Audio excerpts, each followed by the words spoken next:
quickly hand it over to Vignesh to go ahead and Vignesh, do you want to present or do you want to talk about PayPal or No, I CarPal? think I think I would just talk. So I think I can do a much better way of talking than presenting. Got it. Perfect. Got it. So I think a few things that we have also talked about, and in a way, I wanted to give a more grounds on view of how it is selling a new car online when this has not been done earlier. So just to give you some context, we had no benchmark. Right? There was no competitor to sort of mimic and sort of analyze and see what we can do for that matter, and then sort of change a few things. So I think initially, right, before all these things, I think I want to say that as an industry, right, we have sort of underestimated the power of digital much earlier itself. So we have overlooked the power and the influence of digital to a point where we could have shifted to online sales a long time back, right? But right now we are in a position where uh, we have 90% of sales being digitally influenced, right? 90% of car buyers researching online, even according to the report, right? That's a lot. That's quite a number. Where was the threshold that was like we could have done this 2-3 years earlier at least, where the contribution to online car research was probably a little lower. So I think we were a little late to the party. But I think in a way that we didn't have waited for a pandemic to hit us and then sort of suddenly go up and say what we should have been asset light from the first place, we should have been workforce light in the first place, and so on. So I think that, having said that, I think when we started CarPal in 2017, a lot of learnings, and I think that was also sort of validated with the report that Som and his colleagues had actually put across. So when we started, right, so there was one fairly primary gap, if I can say that, that I thought of, right, when the showrooms, especially, right, when you have leads being digitally sourced. I mean, when you take 100, and if you take the digital lead contribution to the showroom, it's actually quite big.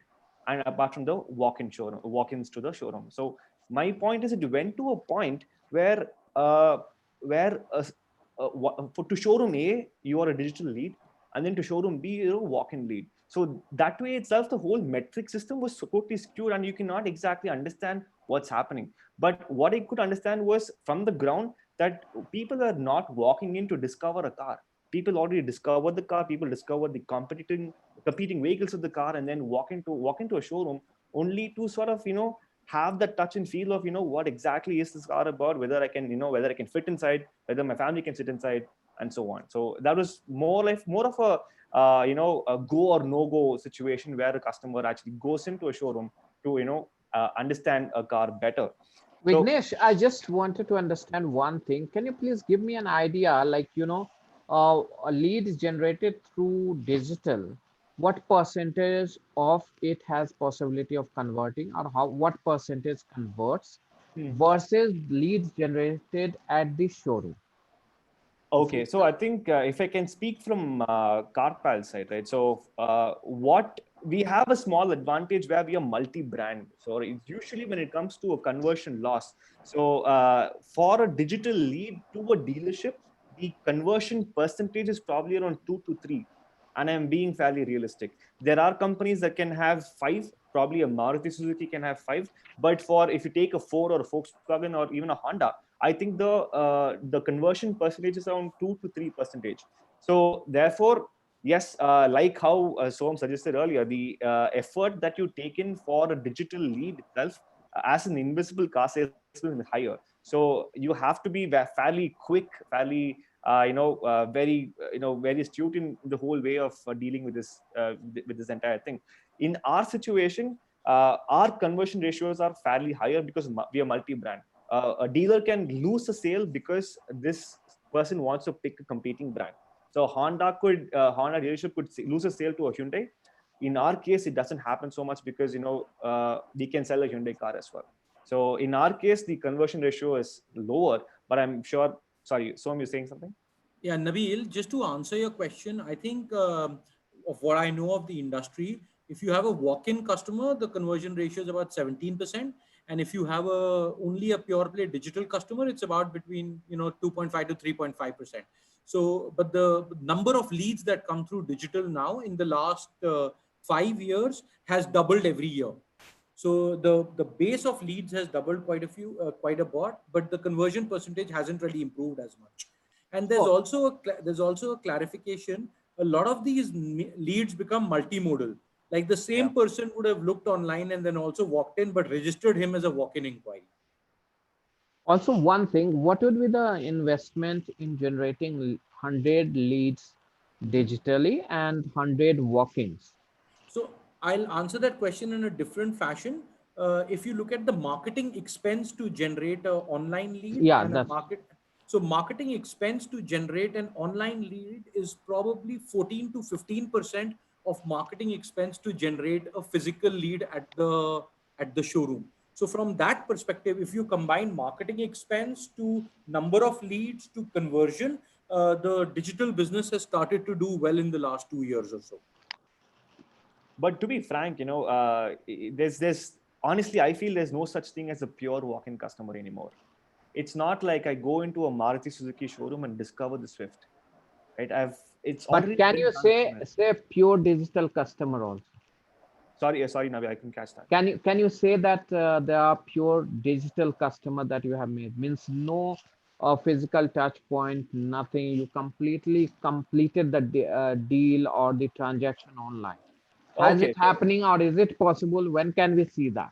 it is possible. It is possible. I'm not denying that there are customers who we've had haven't ever gone to the showroom at all, right? And situations where No, do you think without any physical feel and touch of oh, the that's see, if it's a new car, if it's a very new brand, take a Kia or something like that, for example, people would just go and because of the novelty factor, it could work. But if you're looking at a regular vehicle, I think the physical touch and feel makes a huge difference. And it's also a sort of it's a reassurance feeling, right? This is what I'm going to buy. This is what it's going to look like. This is what I'm going to get for the money, and that's about it. Nabil, I don't believe that you will have a pure digital customer in this country anytime soon. For a simple fact, after buying a house, after maybe car the is the big? marriage, yeah, between car is your third biggest expense in the country as of today. I don't believe anyone will buy a car without actually feeling it, touching it at least once. And this is prevalent not just for expensive cars, this is also prevalent for a first time car buyer. And so Phygital is the way forward, according to me. I don't believe I mean, maybe you find one person out of the ordinary who's done a transaction completely online. It's But very rare. as Yeah. of today, at least, I believe it's Phygital is the way to go forward. No, honestly, I think the physical touch and feel makes a difference, and So for a company like you, Vignesh, what is the share of yeah. investment in physical or holding the inventory? How does it work? Do you hold an inventory or you get it delivered through a dealer? Do you work with the dealerships or you work without dealership? Is it Okay, so possible to work without dealership? understood. So we could work with our dealerships, yes, but someone has to always hold the inventory, right? For me specifically, a dealer is important because as of now they are the only invoicing authority for a car, right? That, and they hold inventory. So me as a company here, I as a virtual dealership, right? So I am the front face to this customer who's looking to buy a car. I'm helping You this are working as an enabler right now. correct, yes, and I'm also the fulfiller in this case because for me, all that a dealer, what I need from a dealer is the inventory and the requirement to invoice this car.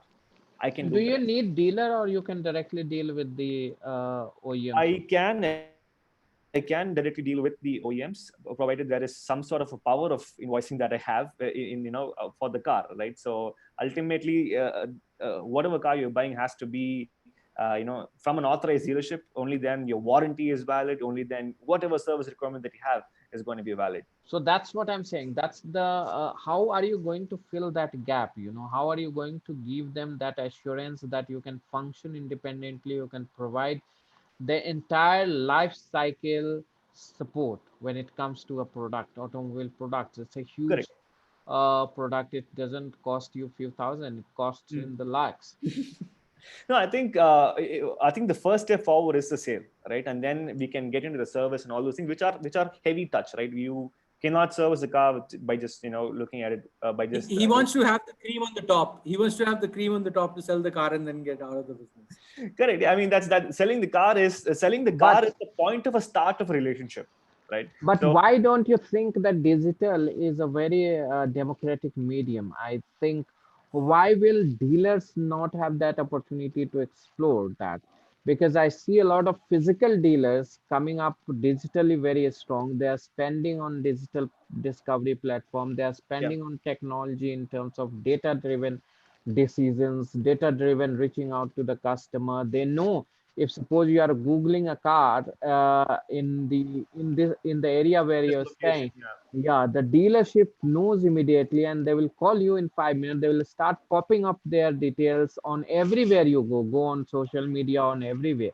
So totally. they are also strongly working along with the customers, like you guys coming independently, and you do not have any history of serving the industry, do not have any trust factor from the past. You are a completely new player. How are you dealing with these kind of challenges?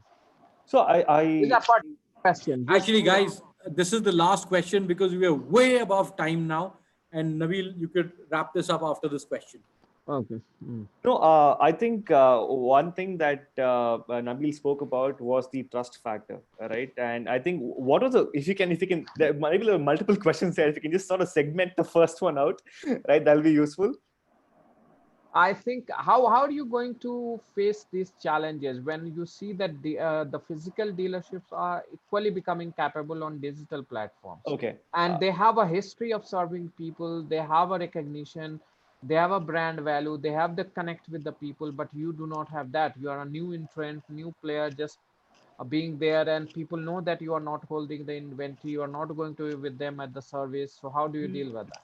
So I think one thing there is that as a dealership, you when it comes to a marketing expense, it's more towards the social media platforms, and that's completely fine. They haven't come to a point where they have a independent web showroom of sorts, No, which I no, many have started now, and I correct. tell you, they are taking a lot of And digital doing tools. well. They are doing well. Absolutely, I tell you, absolutely, just yes, the moment I search a Maruti, suppose I search a Maruti Brezza, I search a Tata Hexa. In correct. my locality, I get a call from the dealerships around my house that yes, you are planning to search this car and that car, and they're able to reach. And the moment I go to any other platform, let's say a social media or all, they start popping up Absolutely. there. Yeah, they That's follow all from mark. there. That's all mark tech. Marketing. That's all geotagging and mark tech. You're targeting, so they are doing equally well on digital, and they we know that they have the vehicle, physical vehicle, they have a history. So in such a scenario, how do you No, differentiate yourself? I think there is okay. So what I think works for us is that we are multi-brand. So my point here is I when you walk in, okay, when you walk into a Hyundai showroom, your salesman is only going to push a Hyundai vehicle on you, right? When you walk into a Honda, it's going to be only a Honda, and so on. So here, when we talk about come to us, all that matters to us is that you buy a new car. It doesn't matter to us what car you buy. So when I come with that sort of an approach, I stand as a neutral party here, and all my job is to make sure that you have your preferences. I'm matching the cars for your preferences. We have digital tools for that. I'm able to figure out how you can afford it through multiple EMI schemes or however it is.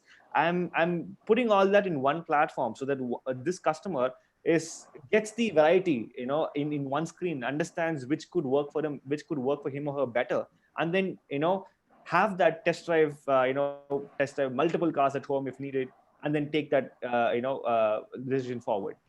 So same could happen with they can reach to another dealers, the many dealers. So of course I agree that multi product option is very important, and that is a really effective one. But if you look at the overall, I see only you guys working as a subsidiary or auxiliary to the existing dealership. As of now, Okay, yes. yeah.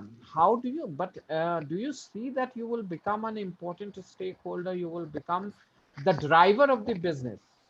That's I think how do you absolutely. see So that? I think This is the one last question. yeah.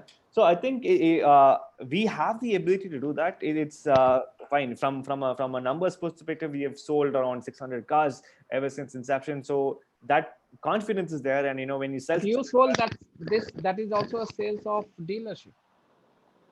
sorry, okay, so these are all when you talk about a sale, when you talk about a retail, so the dealership ultimately is the invoicing authority, right? So imagine a scenario where you're talking to me as a customer, Nabil, and you're talking only to me, right? I am your product specialist here, and you're talking only to me, and I'm closing the deal for you, I'm doing everything else for you.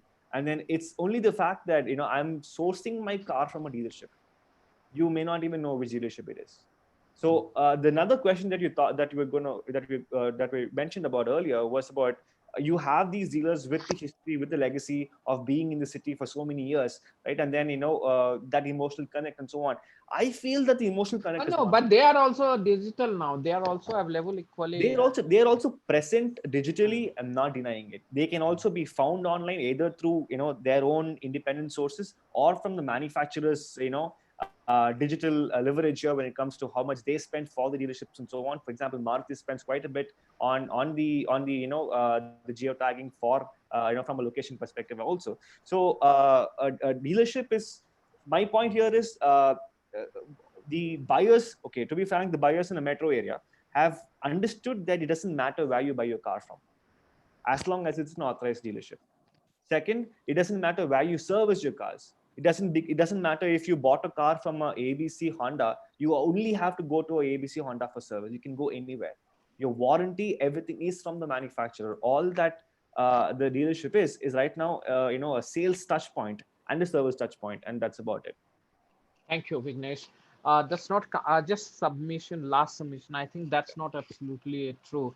Some of the dealers may not be a large number of dealers. Some of the dealership have their individual brand pool also. Absolutely, I'm not denying it at That all. is I'm there, not denying it. and Yeah, and I that's all. get the point. I think it was a very engaging session. I think the audience must have enjoyed. Thank you so much, everyone, Thank you. for joining in and taking out time. Thank you, Ty, for giving us this platform to discuss this pertinent issue.